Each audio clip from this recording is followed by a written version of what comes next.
তো hi guys, আবার চলে এলাম আমানুল্লাহ কবিরাজের বাড়ি। তো আমরা ফাইটার বাম ইউজ করি। ফাইটার বাম কী কী দিয়ে তৈরি করা হয় সেগুলো জানার জন্য আমাদের ভিডিওর সাথে থাকুন, আমাদের পাশে থাকুন।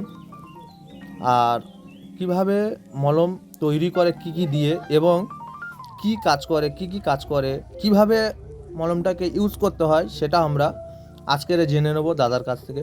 তো চলুন। আসসালামু আলাইকুম। ওয়ালাইকুম আসসালাম। তো আমরা বলছিলাম যে কিভাবে মলমটা তৈরি করা হয় এবং কিভাবে ইউজ করতে হয় সেটা আপনার থেকে জেনে নেব। মলমটাকে তৈরি করতে গেলে সর্বপ্রথম লাগে আমাদের পেট্রোলিয়াম জেলি, আমার লাগে। আচ্ছা। গাছগাছালি লাগে তো অবশ্যই।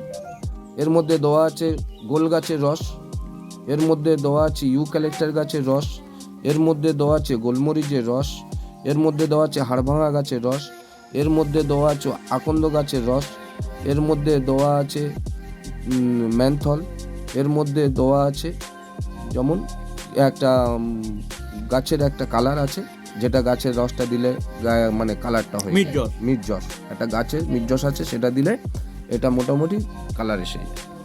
তো গাইজ, আমরা জেনে নিলাম মলম কিভাবে তৈরি করা হয়। আমরা এবার জেনে নেব এর প্রসেসটা কি বা কিভাবে ইউজ করতে হয়।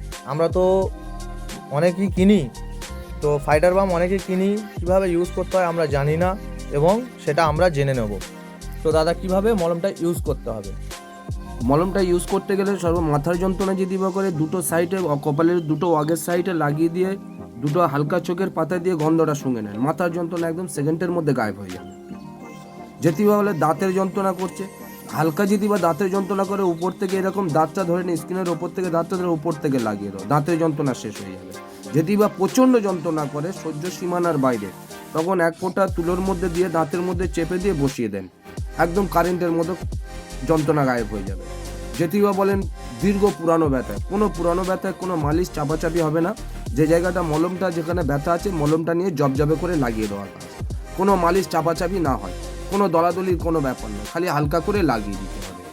আর যেটি বা বলেন কাশি হচ্ছে বা কফ জমে আছে, মানে ইচ্ছা মতো কাশি হয়ে যাচ্ছে, তখন ওই গন্ধটা শুঙে নেন বা হাতের তালুর পায়ের তালুর রাত্রে সবার সময় লাগিয়ে দিয়ে শুয়ে পড়ুন, অর্থাৎ কফটা উঠে গেলে কাশিটা বন্ধ হয়ে যাবে।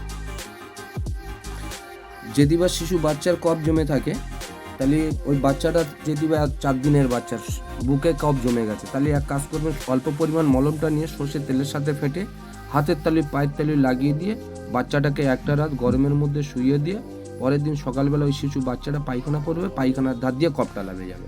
বাচ্চাদের ব্যবহার করার নিয়ম। তো দর্শক, আমরা জেনে নিলাম কিভাবে ব্যবহার করতে হয়। ভিডিওটা ভালো লাগলে অবশ্যই শেয়ার করবেন।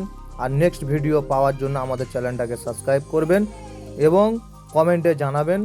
যদি আরও ভিডিও পেতে চাইলে আমাদের চ্যানেলটাকে সাবস্ক্রাইব করে অবশ্যই রাখবেন এবং দাদার ফোন নাম্বার কমেন্টে দেওয়া থাকবে। যদি বিস্তারিত জানার জন্য, দাদার সাথে যোগাযোগ করার জন্য দাদার ফোন নাম্বার কমেন্টে দেওয়া থাকবে। ধন্যবাদ।